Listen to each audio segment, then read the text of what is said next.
Building کے داخلی دروازے پر قدم رکھتے ہی ریسیپشن پر موجود لڑکی فوراً اس کی طرف بڑھی۔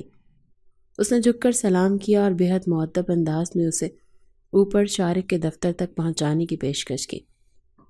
احمر آفندی کے شہرت اور طاقت کے قصے سب جانتے تھے اور ریسیپشن کی لڑکی بھی اس سے مستثنا نہ تھی۔ احمر آفندی کے ساتھ چلتے ہوئے وہ بھی لفٹ کی جانب بڑھے ہی تھے کہ اچانک ایک لڑکی عجلت میں بلڈنگ میں داخل ہوئی۔ یہ آرزو تھی جو آج معمول سے زیادہ دیر سے پہنچی تھی۔ اپنی تاخیر کا ازالہ کرنے جلدی میں وہ سامنے دیکھنے کے بجائے اپنے نقاب کو درست کر رہی تھی۔ جیسے ہی وہ آگے بڑھی اچانک اس کی ٹکر احمر آفندی سے ہو گئی۔ لمحے بھر کے لیے آرزو کے قدم لڑکھڑائے اور وہ زمین پر گرنے ہی والی تھی کہ احمر آفندی نے اسے فوراً تھام لیا۔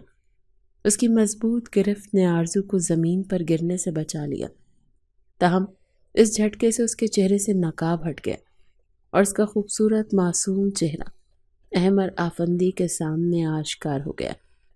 احمر آفندی کی نظریں جیسے جم سی گئی۔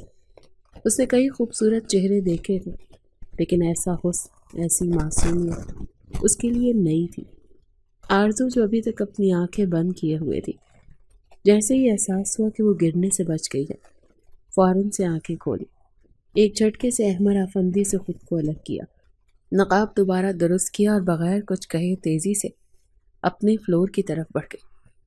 نہ اس نے شکریہ ادا کیا نہ معذرت کی، اس کا رویہ ایسا تھا جیسے کچھ ہوا ہی نہ ہو۔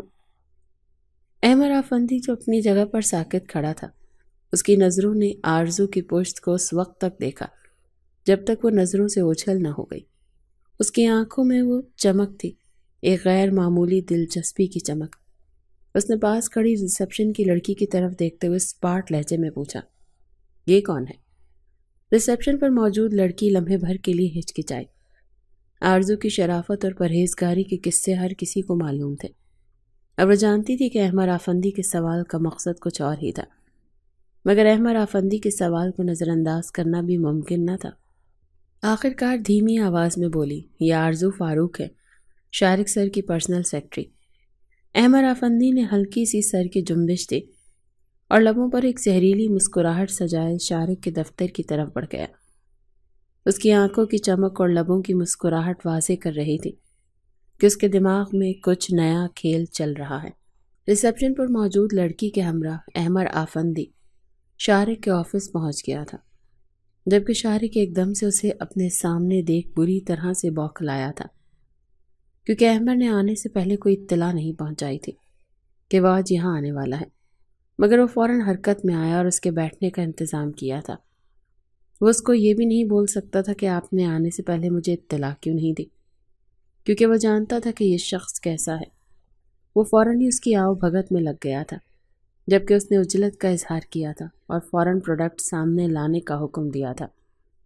وہ جلد سے جلد یہاں سے نکل جانا چاہتا تھا، کیونکہ اس کی اگلی میٹنگ بھی تھی جس میں جانا اس کا بے حد ضروری تھا۔ تمام کارروائی کرنے کے بعد اس نے گہری نگاہ شارق پر ڈالی تھی۔ دفتر کے اندر ایک سنجیدہ ماحول طاری تھا۔ اپنی نظریں احمر آفندی پر گاڑے ہوئے تھا، جیسے اس کی باتوں کا اندازہ لگانے کی کوشش کر رہا ہو۔ احمر آفندی نے سگریٹ کا ایک گہرا کش لیا اور لاپرواہی سے کہا، مجھے اس ڈیل کے بدلے تمہاری سیکرٹری آرزو چاہیے۔ اگر تم میرے ساتھ کام کرنا چاہتے ہو تو مجھے یہ لڑکی دو، ورنہ مرضی ہے تمہاری۔ اس کے لہجے میں وہی غرور تھا جس کی شخصیت کا حصہ تھا۔ شارق نے فوراً اپنے لب بھینچ لیے۔ اس کی آنکھوں میں غصے کی لہر دوڑ گئی، مگر اس نے خود پر قابو پاتے کہا، وہ ایک شریف با پردہ لڑکی ہے، اس پر نظر مت رکھو۔ احمر آفندی کے لبوں پر ایک چالاک مسکراہٹ ابھری۔ اس نے سگریٹ کا دھواں فضا میں چھوڑتے ہوئے کہا، وہ شریف اور با پردہ ہے تبھی مجھے پسند آئی کیونکہ وہ انچھوئی ہے۔ میں اسے ایک رات کے کروڑوں دوں گا۔ شارق کے چہرے پر سختی آ گئی، اس کا غصہ اب ناقابل برداشت ہو چکا تھا، مگر وہ احمر آفندی کے سامنے کمزور نہیں پڑنا چاہتا تھا۔ یہ ناقابل قبول ہے، اس نے اسپاٹ لہجے میں کہا، مگر اس کی آنکھوں میں جلتے ہوئے غصے کی جھلک نمایاں تھی۔ آرزو جو ان دونوں کے لیے چائے لے کر آ رہی تھی، اس کی بات سن کر لمحے بھر کے لیے دروازے پر ہی سن ہو گئی تھی، لیکن نہ جانے پھر اسے کیا ہوا کہ وہ تیزی سے احمر آفندی کی طرف بڑھی اور بغیر کسی جھجک کے اس کے چہرے پر زوردار تھپڑ مارا تھا۔ کمرے میں موجود سب لوگ لمحے بھر کے لیے ساکت رہ گئے تھے۔ احمد آفندی کے چاروں گارڈ حرکت میں آئے تھے، لیکن اس نے ہاتھ کے اشارے سے انہیں روک دیا تھا، مگر وہ اپنی جگہ سے اب کھڑا ہو چکا تھا۔ اسے آرزو سے ایسی حرکت کی امید بالکل بھی نہیں تھی۔ آج سے پہلے کبھی کسی نے احمد آفندی پر ہاتھ نہیں اٹھایا تھا۔ وہ ایسی توہین کا تصور بھی نہیں کر سکتا تھا۔ وہ حیرت سے آرزو کی طرف دیکھتا رہ گیا۔ آرزو کی آنکھوں میں آنسو تھے، مگر اس نے اپنے جذبات پر قابو پاتے ہوئے فوراً آفس سے باہر نکلنے کی راہ لی۔ اس نے ایک الفاظ ادا نہیں کیا تھا۔ وہ بہت ہی سنجیدہ مزاج اور خاموش طبیعت لڑکی تھی، اپنے اللہ اور اپنے کام میں ہی مگن رہتی تھی۔ اس کے لیے یہ بات بہت ہی ناقابل برداشت تھی۔ یہی وجہ تھی کہ وہ اپنے غصے کو قابو میں نہیں رکھ پائی تھی اور اس کا ہاتھ اٹھ گیا تھا۔ کمرے میں اب صرف احمد آفندی اور شارق تھے، اور ایک عجیب سی خاموشی نے ماحول کو جکڑ لیا تھا۔ احمد آفندی نے اپنی شرمندگی کو چھپاتے ہوئے سگریٹ کو ایشٹرے میں مسل دیا اور ایک گہری سانس لی۔ اس کی آنکھوں میں وہی غرور اب بھی تھا، مگر اس کے چہرے پر ایک نئی سختی بھی دکھائی دے رہی تھی۔ تم نے دیکھا اس میں دم ہے کتنا، اور تم کہتے ہو باپردہ ہے۔ اب مجھے یہی لڑکی چاہیے، کسی بھی قیمت میں، اس نے شارق کی طرف دیکھتے ہوئے کہا۔ لمحے بھر کے لیے شارق بھی آرزو کی ایسی حرکت پر حیرت زدہ رہ گیا تھا، مگر احمد آفندی کی بات سن کر وہ سختی سے بولا، یہ کبھی نہیں ہوگا، تمہیں کبھی نہیں ملے گی، وہ تمہارے جیسے آدمی کی ملکیت نہیں بن سکتی۔ احمد آفندی نے لمحے بھر کے لیے شارق کو دیکھا اور پھر ایک زہریلی مسکراہٹ کے ساتھ بولا، ہم دیکھتے ہیں شارق، یہ کھیل ابھی ختم نہیں ہوا۔ یہ کہہ کر وہ خود پر قابو پاتے آفس سے باہر نکل گیا۔ کمرے میں اب صرف شارق رہ گیا تھا، جو اپنی کرسی پر بیٹھا گہری سوچ میں گم تھا۔ وہ جانتا تھا کہ یہ معاملہ اب اتنی آسانی سے ختم نہیں ہوگا۔ احمد آفندی کے جانے کے بعد شارق نے فوراً اپنے جذبات پر قابو پایا اور فون اٹھا کر آرزو کو کمرے میں بلایا۔ چند لمحوں کے بعد آرزو کمرے میں داخل ہوئی۔ اس کی آنکھیں آنسوؤں سے بھری ہوئی تھیں اور چہرے پر دکھ کی پرچھائیاں واضح تھیں۔ وہ دھیرے سے آگے بڑھی اور خاموشی سے کھڑی ہو گئی، جیسے کسی سزا کا انتظار کر رہی ہو۔ شارق نے اپنی کرسی سے اٹھ کر کمرے میں چکر لگایا، پھر ایک دم رک کر غصے سے آرزو کی طرف مڑا۔ یہ کیا حرکت تھی آرزو؟ اس کی آواز میں سختی اور تشویش دونوں جھلک رہی تھی۔ میں اپنے طریقے سے اس معاملے کو سنبھال لیتا، مگر تم نے احمد آفندی پر ہاتھ کیوں اٹھایا؟ تمہیں معلوم ہے وہ شخص کتنا ظالم اور کتنا برا ہے؟ اس کے لیے ایک عورت محض ٹیشو پیپر کی مانند ہے۔ آرزو نے روتے ہوئے سر جھکا لیا۔ وہ جانتی تھی کہ اس کی حرکت نے صورتحال کو مزید بگاڑ دیا تھا، مگر وہ احمد آفندی کی بے حیائی کو کیسے برداشت کرتی؟ سر، میں کیسے ان کی یہ بات برداشت کر لیتی؟ انہوں نے اتنی گھٹیا بات کی، وہ بھی میرے بارے میں، اس نے ہچکیوں کے درمیان کہا۔ شارق نے گہری سانس لی اور ہاتھ سر پر پھیرتے ہوئے بولا، اس نے تم سے براہ راست تو کچھ نہیں کہا تھا آرزو، تمہیں اس طرح کا رد عمل نہیں دینا چاہیے تھا، اب اللہ ہی خیر کرے گا۔ اس کی آواز میں بے بسی اور تشویش عیاں تھی۔ تمہیں سمجھنا چاہیے تھا کہ ایسے لوگ کتنے خطرناک ہوتے ہیں۔ تم نے اسے بے وجہ ضد دلائی ہے، اب میں چاہ کر بھی کچھ نہیں کر سکتا۔ شارق کی آنکھوں میں گہری پریشانی تھی۔ وہ جانتا تھا کہ احمد آفندی جیسا شخص کسی کو بھی پل میں مسل سکتا ہے۔ وہ اپنے اثر و رسوخ اور طاقت سے کسی کو بھی نقصان پہنچا سکتا تھا، اور آرزو تو ایک یتیم لڑکی تھی جس کے سر پر نہ باپ کا سایہ تھا اور نہ بھائی کا۔ وہ اپنی خالہ کے گھر میں رہتی تھی اور اسی لیے زیادہ کمزور تھی۔ آرزو نے آنکھوں سے بہتے آنسو صاف کیے اور تھوڑی ہمت جمع کر کے بولی، سر، میں جانتی ہوں میں نے غلط کیا، لیکن میں نے یہ سب اپنی عزت کے لیے کیا، میں کسی کی ایسی باتیں نہیں سن سکتی۔ شارق نے اس کی بات سنی اور گہری سوچ میں پڑ گیا۔ اس کی نظریں آرزو پر مرکوز تھیں۔ وہ جانتا تھا کہ وہ صحیح کہہ رہی ہے، مگر اس کے دل میں خوف تھا کہ احمد آفندی اس واقعے کو آسانی سے نہیں بھولے گا۔ تمہیں اب بہت محتاط رہنا ہوگا آرزو، میں تمہارے ساتھ ہوں، مگر ہمیں سمجھداری سے کام لینا ہوگا۔ آرزو نے اس بات میں سر ہلایا اور کمرے سے باہر نکل گئی۔ شارق اپنی کرسی پر بیٹھا رہ گیا، دل میں بھاری بوجھ کے ساتھ۔ اس کے ذہن میں مختلف خیالات گردش کر رہے تھے۔ وہ جانتا تھا کہ احمر آفندی سے نمٹنا آسان نہیں ہوگا۔ رات کا وقت تھا، تقریباً 8 بجے۔ سردی کی ہلکی سی لہر فضا میں تیر رہی تھی اور آرزو اپنے آفس سے فارغ ہو کر گھر کی طرف روانہ ہو رہی تھی۔ وہ سڑک کے کنارے سے گزرتے ہوئے ارد گرد کے ماحول سے بے خبر اپنے خیالات میں گم تھی۔ گلی سنسان تھی اور سڑک پر کوئی خاص چہل پہل نہیں تھی۔ اچانک ایک سیاہ رنگ کی گاڑی دھیمی رفتار سے اس کے قریب آ کر رکی۔ اس سے پہلے کہ آرزو کچھ سمجھ پاتی، گاڑی کے دروازے کھلے اور 4 سے 5 گارڈز تیزی سے باہر نکلے تھے۔ ان کے ہاتھوں میں اسلحہ چمک رہا تھا اور ان کے چہروں پر سختی اور سنجیدگی واضح تھی۔ آرزو کو ایک لمحے کا بھی موقع نہ ملا کہ وہ کچھ رد عمل دے پاتی۔ گارڈز نے فوراً اسے قابو میں لے لیا اور اس کے ہاتھ پیر باندھ دیے۔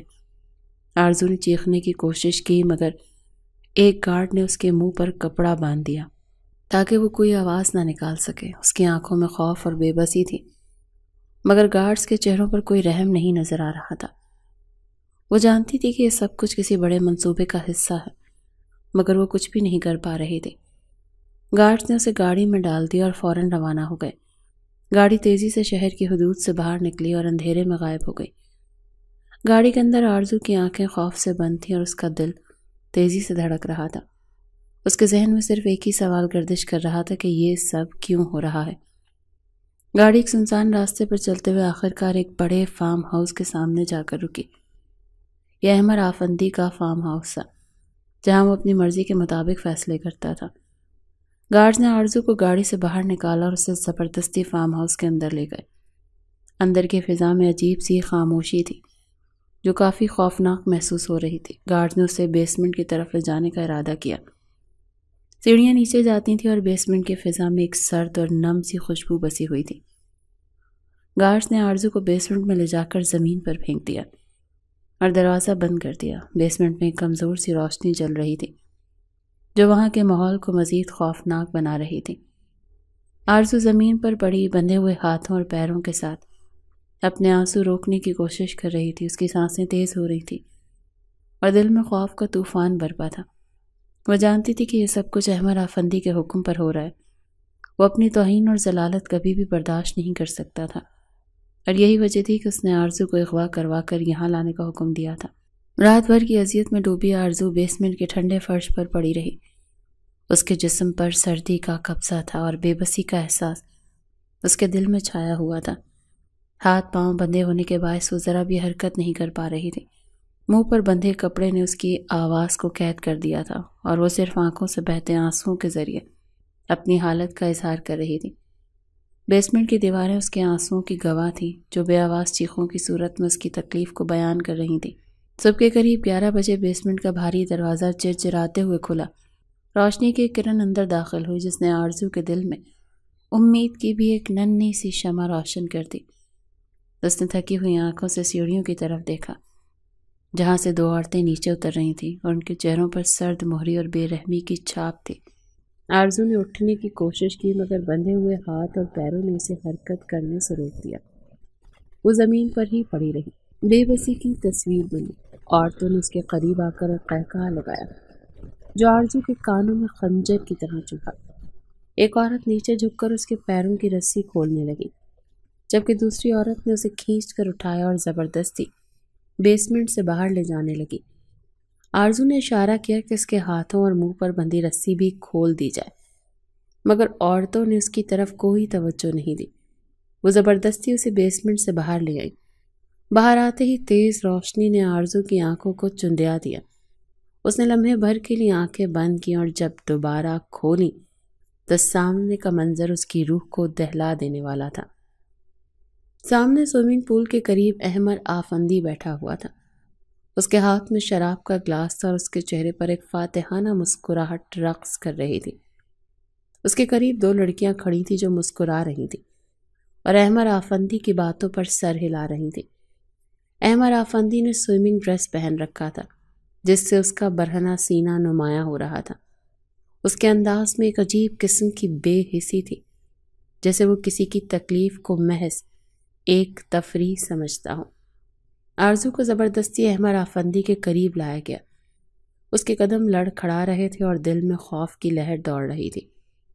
احمر آفندی نے شراب کا گھونٹ لیتے ہوئے اس کی طرف دیکھا اور ایک زہریلی مسکراہٹ اس کے لبوں پر پھیل گئی تو اس نے آرزو کو دیکھ کر ایک قہقہہ لگایا اور پھر اس کے ساتھ موجود لڑکیوں کو اسے بٹھانے کا حکم دیا۔ آرزو کو زبردستی نیچے اس کے قدموں کے پاس بٹھا دیا گیا۔ آرزو بے حد خوف زدہ نظر آ رہی تھی۔ احمر آفندی نے جھک کر اس کے قریب آتے ہوئے کہا، آج رات تمہیں سکھاؤں گا کہ عزت کس چیز کا نام ہے۔ اس کے الفاظ آرزو کے دل کو چیرنے کے لیے کافی تھے۔ احمر آفندی کی مسکراہٹ اور اس کے الفاظ آرزو کے دل میں غم و غصے کی آگ کو مزید بھڑکا رہے تھے۔ اس نے دل میں فیصلہ کر لیا تھا کہ وہ کسی بھی قیمت پر اپنی عزت کو داغدار نہیں ہونے دے گی، چاہے اسے اس کے لیے کسی بھی حد تک جانا کیوں نہ پڑے۔ اس نے یہ بول کر ان دونوں لڑکیوں کی جانب دیکھا اور اشارے سے اپنے کمرے میں لے جانے کا حکم دے دیا تھا۔ وہ چاہتا تو آرزو کے ساتھ کوئی ڈیل کر کے اس کے ساتھ رات گزار لیتا، اسے پیسوں سے مالا مال کرتا، مگر اس نے احمر آفندی کے چہرے پر تھپڑ مارا تھا، اور وہ بھی بے بنیاد، کیونکہ اس کی نگاہ میں یہ بات بہت عام تھی، اور لڑکی جس کو وہ ایک ٹیشو پیپر سمجھتا تھا استعمال کیا اور پھینک دیا۔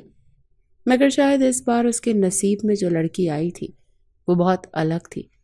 شاید اللہ نے اس کے لیے ایک نیک عورت کا انتخاب کر لیا تھا۔ اس کو سیدھی راہ پر لانے کا اوپر سے حکم آ چکا تھا، جس سے وہ بیوقوف انسان ناواقف تھا۔ اس نے شراب کا گلاس اپنے حلق میں انڈیل لیا اور پھر سوئمنگ کرنے کے لیے پول میں اتر گیا۔ ہر حالات سے لاپرواہ کہ آج کی رات اسے کس طرح ایک نئی زندگی سے روشناس کروانے والی تھی۔ وقت دھیرے دھیرے گزرتا جا رہا تھا اور آرزو احمر آفندی کے کمرے میں بے سود پڑی تھی۔ اس کے ہاتھ پہلے ہی بندھے ہوئے تھے اور جب اس کمرے میں لایا گیا تو عورتوں نے اس کے پاؤں بھی باندھ دیے تھے۔ کل رات سے اس نے کچھ نہیں کھایا تھا، جس کے باعث وہ مکمل طور پر نڈھال ہو چکی تھی اور رات تک اس کی آنکھیں بند ہو چکی تھی۔ تقریباً رات کے 10 بجے احمر آفندی کمرے میں داخل ہوا۔ اس کے چہرے پر ایک ایسی مسکراہٹ تھی جو جیت حاصل کر لینے کی خوشی سے پھیلی ہوئی تھی۔ اس کی خوشی ہر لحاظ سے چھلک رہی تھی، جیسے وہ کسی بڑی فتح کے قریب ہو۔ کمرے میں داخل ہوتے ہی اس نے دروازہ بند کیا اور اس کی نظریں فوراً آرزو کو تلاش کرنے لگیں۔ سامنے ہی وہ اس کو زمین پر اوندھے منہ پڑی ہوئی نظر آئی تھی۔ وہ اس کے قریب بڑھ چکا تھا اور اس کی آنکھیں بند تھیں۔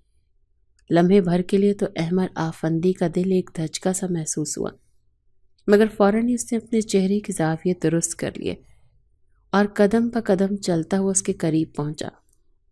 اس نے آرزو کے ہاتھ کو اپنے پاؤں سے ہلاتے ہوئے کہا، ارے لڑکی اٹھو، تمہارا مالک آ چکا ہے، اب اسے خوش کر دو۔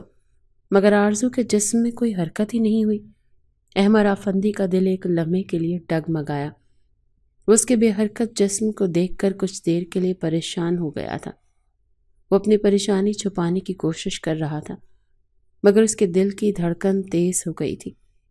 وہ آرزو کے قریب بیٹھ گیا اور اس کا چہرہ پکڑ کر ہلایا۔ اے نقاب پوش لڑکی، اٹھو، کھڑی ہو جاؤ۔ مگر آرزو نے پھر بھی کوئی رد عمل نہیں دیا۔ احمر آفندی کی پریشانی بڑھ گئی۔ وہ کبھی کسی کے لیے اتنی فکر نہیں کرتا تھا، مگر اس لمحے وہ اپنی پریشانی پر قابو نہیں کر پا رہا تھا۔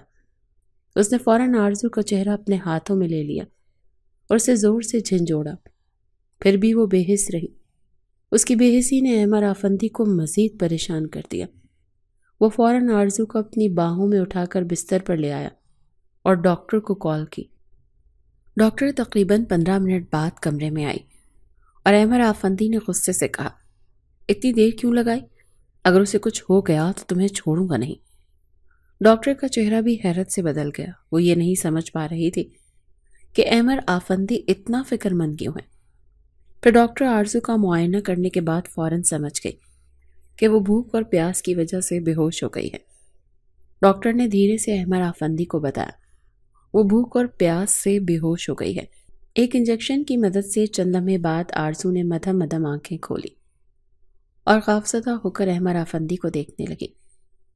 اس کی آنکھوں میں وہی خوف تھا جو کسی قیدی کی آنکھوں میں ہوتا ہے، جیسے وہ چاہ کر بھی اپنی تقدیر کو نہیں بدل سکتا۔ اس کو ہوش میں آتا دیکھ کر اس نے فوراً ملازمہ کو کھانا لانے کا حکم دیا تھا اور ڈاکٹر کو جانے کا اشارہ دے دیا تھا۔ لمحے بعد ملازمہ کھانے کی ٹرے لے کر کمرے میں داخل ہو گئی اور آرزو کے سامنے رکھ کر کسی بوتل کے جن کی طرح غائب ہو چکی تھی۔ احمر آفندی اس کے قریب آیا اور نرم لہجے میں بولا، کھاؤ، تم بھوک سے بے ہوش ہو گئی تھی۔ آرزو نے اسے بس خاموشی سے دیکھا مگر اس کے چہرے پر کوئی جواب نہ تھا۔ احمر آفندی کی پریشانی بڑھ گئی۔ کچھ سوچ کر وہ اس کے پاس ہی بیٹھ گیا تھا۔ اس کے ہر انداز سے جھجک جھلک رہی تھی، اور پھر وہ ہوا جس کا کسی کو گمان بھی نہیں تھا۔ پہلی بار زندگی میں اس نے اپنے ہاتھوں سے کسی کو نوالا دیا۔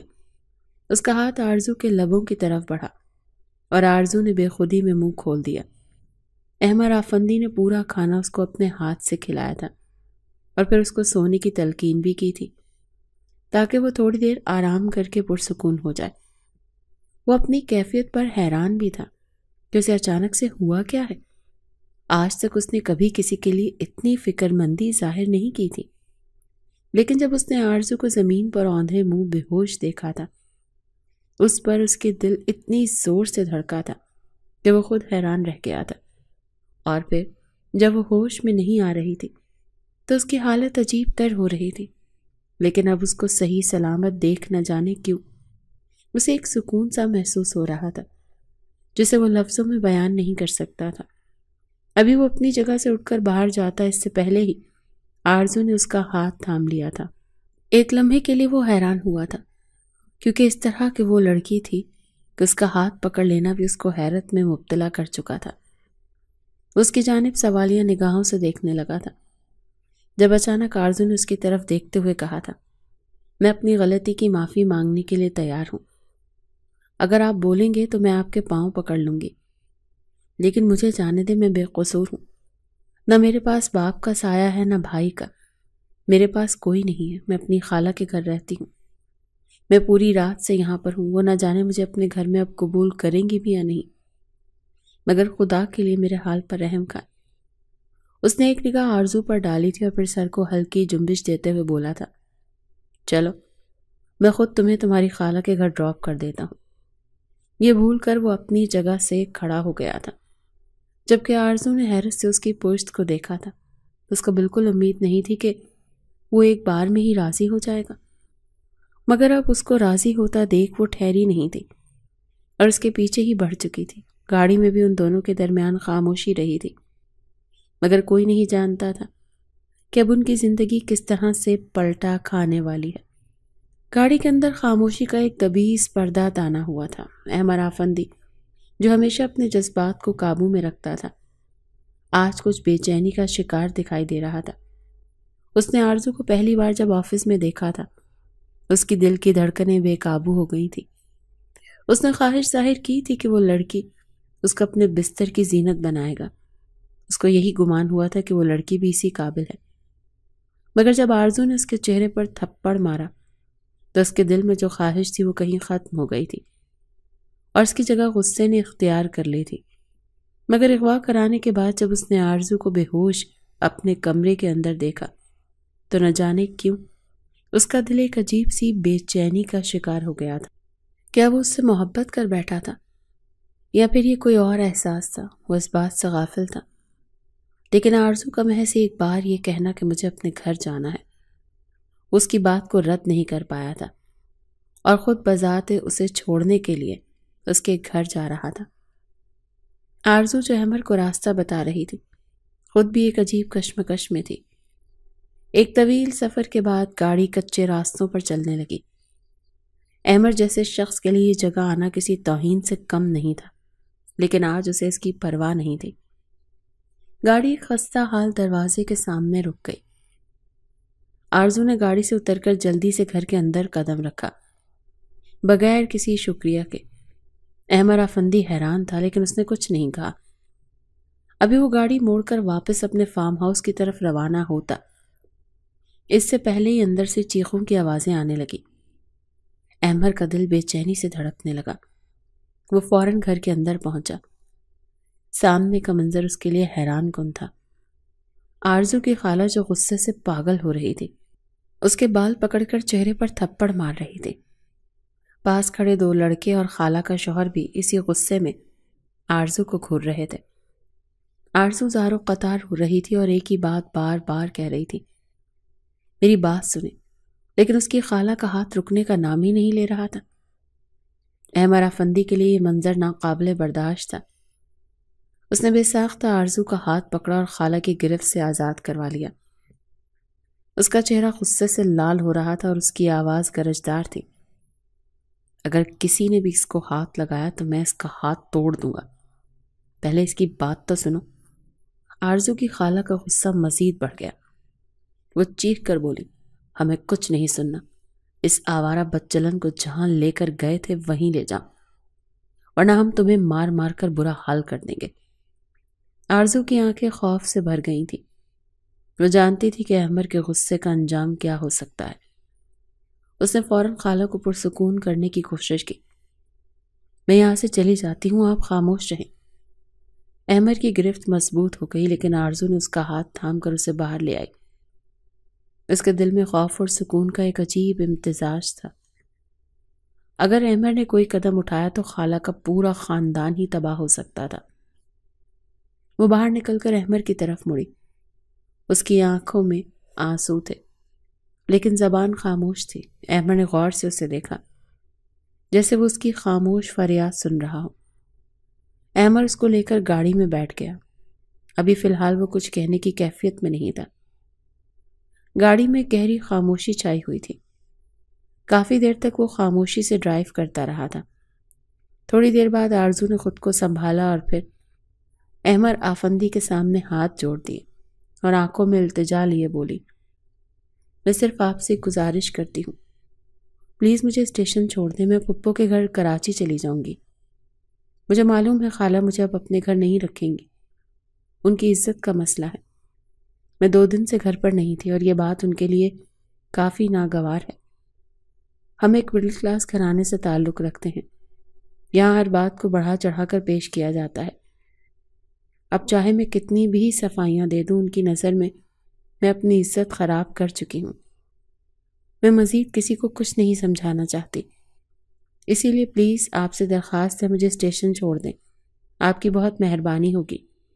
احمر آفندی نے ایک لمحے کے لیے اسے غور سے دیکھا اور پھر لہجہ ہموار کر کے بولا، اگر ایسی بات ہے تو میں تمہاری گواہی دے دیتا ہوں، میں انہیں سمجھاؤں گا کہ تم بے قصور ہو۔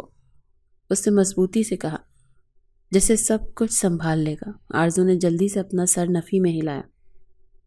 میں آپ کے آگے ہاتھ جوڑ رہی ہوں، خدا کے لیے مجھے صرف اسٹیشن چھوڑ دیں۔ اس کے لہجے میں اتنی عاجزی تھی کہ کسی کا بھی دل پگھل جاتا۔ ایک لمحے کے لیے احمر آفندی نے اس کا چہرہ دیکھا تھا اور پھر یکدم اس نے ایک فیصلہ کر لیا تھا۔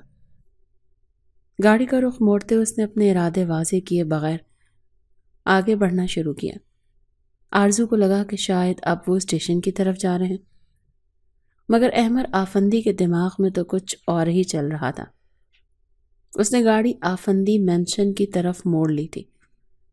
وہ جانتا تھا کہ اسے کیا کرنا ہے۔ آرزو نے جلدی سے باہر کی طرف دیکھا، مگر وہ یہ سمجھنے سے قاصر رہی کہ وہ کہاں جا رہے ہیں۔ سڑکیں سنسان تھی اور گاڑی کی کھڑکیوں سے باہر کا منظر دھندلا سا دکھائی دے رہا تھا۔ آرزو کی بے چینی بڑھ رہی تھی، مگر وہ خاموش رہی۔ اس کا دل زور زور سے دھڑک رہا تھا، جیسے وہ جانتی ہو کہ کچھ غلط ہونے والا ہے۔ احمر آفندی کے چہرے پر ایک سنجیدگی طاری تھی اور اس کے ہونٹ سختی سے بند تھے۔ وہ بار بار آرزو کی طرف دیکھتا مگر کچھ بولتا نہیں۔ گاڑی آفندی مینشن کے گیٹ کے سامنے رک گئی۔ آرزو نے حیرانی سے مینشن کو دیکھا۔ اس کی آنکھوں میں سوالات تھے مگر وہ کچھ کہنے سے قاصر تھی۔ احمر آفندی نے گاڑی کا دروازہ کھولا اور باہر نکلا۔ اس نے آرزو کی طرف ہاتھ بڑھایا مگر وہ بے یقینی کے عالم میں وہیں بیٹھی رہی۔ چلو اندر چلو، اس نے نرم لہجے میں کہا مگر اس کے لہجے میں ایک حکم چھپا ہوا تھا۔ آرزو نے آہستہ سے اپنا سر ہلایا۔ یہاں کیوں؟ آپ نے تو کہا تھا کہ آپ مجھے اسٹیشن چھوڑ دیں گے۔ اس کی آواز میں ہلکی سی لرزش تھی۔ احمر آفندی نے گہری سانس لی۔ یہاں آنے کی ایک وجہ ہے اور وہ تمہیں جلد ہی سمجھ آ جائے گی۔ اس کی بات میں کوئی وضاحت نہیں تھی مگر اس کے لہجے میں ایسا کچھ تھا جو آرزو کو مزید سوال کرنے سے روک رہا تھا۔ آرزو آہستہ سے گاڑی سے اتری اور احمد کے ساتھ مینشن کے اندر داخل ہو گئی۔ اندر داخل ہوتے ہی اس کی آنکھیں حیرت سے کھل گئیں۔ مینشن کا اندرونی حصہ شاندار تھا، ہر طرف روشنیوں کا جال بچھا ہوا تھا اور فرش پر بچھے قالین نرم اور قیمتی تھے۔ آرزو کی آنکھوں میں خوف سا چھپا گیا تھا، وہ جانتی تھی کہ یہاں کچھ بھی معمولی نہیں ہونے والا۔ احمد افندی نے اسے ایک بڑے کمرے میں لے جا کر بیٹھنے کا اشارہ کیا۔ یہاں بیٹھو، تمہیں آرام کی ضرورت ہے۔ اس کے لہجے میں ایک نرمی تھی جو آرزو کے دل میں مزید بے چینی پیدا کر رہی تھی۔ آرزو نے اپنی جگہ پر بیٹھتے ہوئے کہا، میں آپ سے درخواست کرتی ہوں، پلیز مجھے جانے دیں، مجھے یہاں رہنا مناسب نہیں لگتا۔ وہ اس کی جانب دیکھتے ہوئے بولا تھا، میں جانتا ہوں اس وقت تم بہت زیادہ مشکل میں ہو، اور مشکل میں بھی میری وجہ سے ہی آئی ہو، اسی لیے میں نے فیصلہ کیا ہے کہ تم میرے مینشن میں رہو۔ یہ جگہ تمہارے لیے محفوظ ہے، یہاں تمہیں کوئی پریشان نہیں کرے گا، ورنہ تمہیں کسی قسم کی تکلیف ہوگی۔ فارم ہاؤس پر میں تمہیں اس لیے نہیں لے کر گیا کیونکہ وہاں پر آئے دن میری کوئی نہ کوئی ڈیل ہوتی رہتی ہے، وہاں پر کئی لوگ آتے ہیں، اسی لیے میں چاہتا ہوں کہ تم محفوظ رہو اور ہر ایک سے دور۔ یہ میری رہائش گاہ ہے۔ جب وہ بے ساختہ بولی تھی، میں کسی نامحرم کے ساتھ نہیں رہ سکتی، لوگ میرے کردار پر باتیں بنائیں گے۔ لہجے کی لڑکھڑاہٹ یہ بتانے کے لیے کافی تھی کہ وہ بہت زیادہ تکلیف میں مبتلا ہے، اور یہ تکلیف دینے والا بھی کوئی اور نہیں بلکہ احمد افندی ہی تھا۔ وہ کچھ کہتا اس سے پہلے ہی وہ اس کے آگے ہاتھ جوڑتے ہوئے بولی تھی، آپ نے اتنا کچھ کر دیا ہے میرے لیے، گھر تک مجھے چھوڑنے گئے، کیا آپ مجھ سے نکاح کر سکتے ہیں؟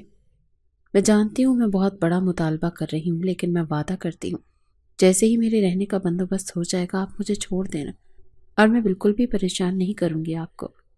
وہ بنا ڈرے ایک ایسی بات کہہ گئی تھی جس کا تصور احمد افندی نے نہیں کیا تھا۔ وہ ایک آوارہ اور خود پسند انسان تھا، اپنی زندگی اپنی مرضی سے گزارتا تھا، غرور اس کے انگ انگ سے جھلکتا تھا، مگر اب اس کا غرور کہیں دور جا سویا تھا۔ وہ ایک عام انسان لگ رہا تھا جو ایک لڑکی کی محبت میں مبتلا ہو چکا تھا، اور اس بات کا علم اس کو خود نہیں تھا۔ چند لمحے وہ اس کی شکل دیکھتا رہا اور پھر ایک فیصلہ کر کے اپنی جگہ سے کھڑا ہو گیا تھا۔ ٹھیک ہے، میں انتظامات کرتا ہوں، تم ذہنی طور پر اپنے آپ کو تیار کر لو۔ یہ بول کر وہ ٹھہرا نہیں تھا بلکہ باہر چلا گیا تھا۔ تھوڑی ہی دیر کے بعد نکاح کے انتظامات پورے ہو گئے۔ احمد نے اپنے کپڑے وغیرہ بھی تبدیل کر لیے، سامنے کھڑا تھا، سفید شلوار قمیص میں ملبوس، چہرے پر سپاٹ تاثرات۔ اس کے چہرے پر نہ کوئی خوشی تھی نہ کوئی دکھ، وہ بس اپنے فیصلے پر قائم تھا۔ مولوی صاحب درمیان میں بیٹھے تھے، نکاح کے الفاظ دہرا رہے تھے۔ کمرے میں چند لوگ موجود تھے جو سب کے سب خاموشی سے اس منظر کو دیکھ رہے تھے۔ آرزو کے دل میں عجیب سی گھٹن تھی، مگر وہ جانتی تھی کہ اب واپسی کا کوئی راستہ نہیں ہے۔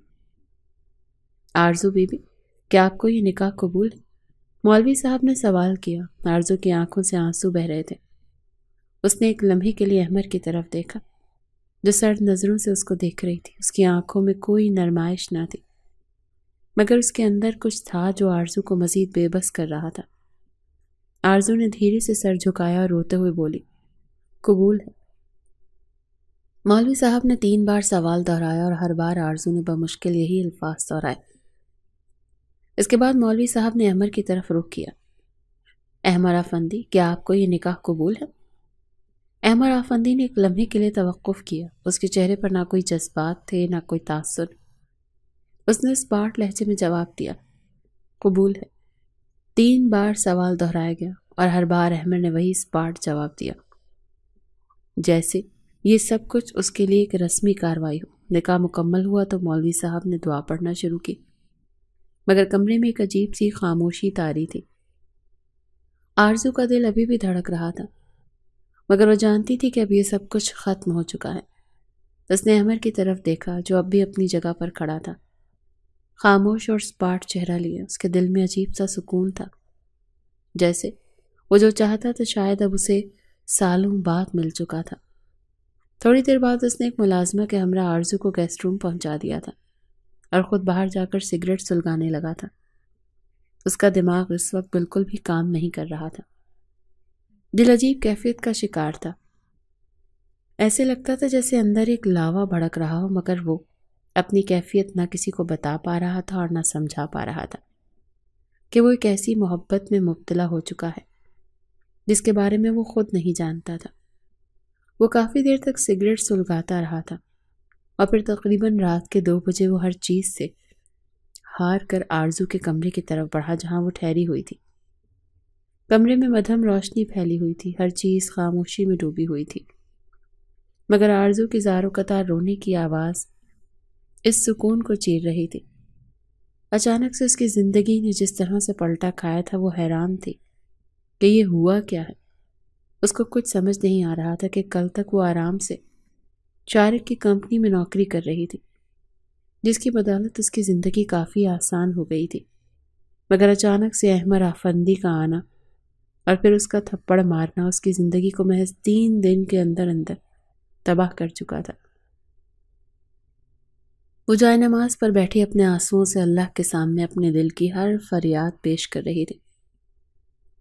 اس کے دل میں ایک عجیب سی بے سکونی تھی، جس کی وجہ سے اس کی آنکھوں سے آنسو تھمنے کا نام نہیں لے رہے تھے۔ احمد افندی کمرے میں داخل ہوا تو لمحے بھر کے لیے رک سا گیا تھا۔ اس کے چہرے پر پہلے کوئی تاثر نہ تھا، مگر آرزو کو اس حال میں دیکھ کر جیسے کسی نے اس کے دل کو مٹھی میں جکڑ لیا تھا۔ اس نے اپنے سرد جذبات کو قابو میں رکھتے ہوئے قدم با قدم آرزو کی طرف بڑھنا شروع کیا۔ اس کے پاس جا کر بیٹھ گیا۔ آرزو نے اپنے پاس کسی کی موجودگی کو محسوس کرتے ہوئے دھیرے سے آنکھیں کھولی تو اسے اپنے قریب احمد افندی بیٹھا ہوا ملا۔ اس کے دیکھتے حیران ہوئی مگر کچھ بول نہ سکی۔ اچانک احمد نے اپنا سر آرزو کی گود میں رکھ دیا۔ اس کے اس عمل نے آرزو کو مزید حیران کر دیا۔ وہ کچھ سمجھ نہیں پا رہی تھی کہ یہ سب کیا ہو رہا ہے، جبکہ احمد کا دل جیسے بالکل پرسکون ہو گیا تھا۔ گود میں سر رکھتے ہی اسے ایسا محسوس ہوا جیسے اس نے سب کچھ پا لیا ہو۔ وہ لمحے میں سمجھ گیا تھا کہ وہ ایسی کیفیت میں کیوں مبتلا ہے۔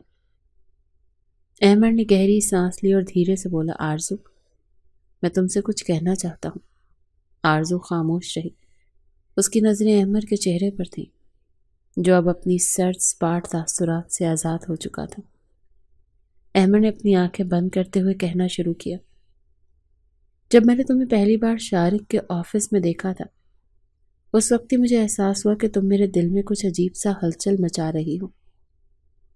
تمہیں دیکھتے ہی مجھے ایسا لگا جیسے میری زندگی کی ہر کمی تم سے پوری ہو جائے گی، لیکن میں اپنے جذبات کو سمجھ نہیں پایا۔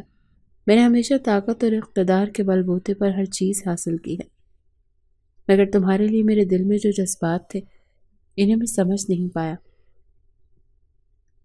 آرزو کی آنکھوں میں حیرانی تھی۔ وہ سوچ بھی نہیں سکتی تھی کہ احمد افندی جیسا سخت دل شخص اس طرح سے محبت کا اظہار کرے گا۔ احمد نے اپنی آنکھیں کھولی اور آرزو کی آنکھوں میں دیکھتے ہوئے کہا، جب میں نے نکاح کے دستخط کیے اور تمہیں قبول کیا، اس وقت مجھے احساس ہوا کہ میں نے اپنی زندگی کا سب سے اہم فیصلہ کیا ہے۔ میں نے اپنی زندگی میں بہت غلطیاں کی ہیں آرزو، مگر یہ نکاح میرا سب سے درست فیصلہ تھا۔ میں نے تمہارے لیے جو کچھ کیا وہ سب غلط تھا، مگر اب میں چاہتا ہوں کہ ہم دونوں ایک نئی زندگی کا آغاز کریں۔ آرزو کی آنکھوں میں آنسو دوبارہ بھر آئے، مگر اس بار یہ آنسو حیرت اور خوشی کے ملے جلے جذبات کے تھے۔ وہ کچھ لمحے چپ رہی، اپنے اندر کی کشمکش کو سمجھنے کی کوشش کرتی رہی۔ اس کو احمد کی آنکھوں میں سچائی نظر آ رہی تھی۔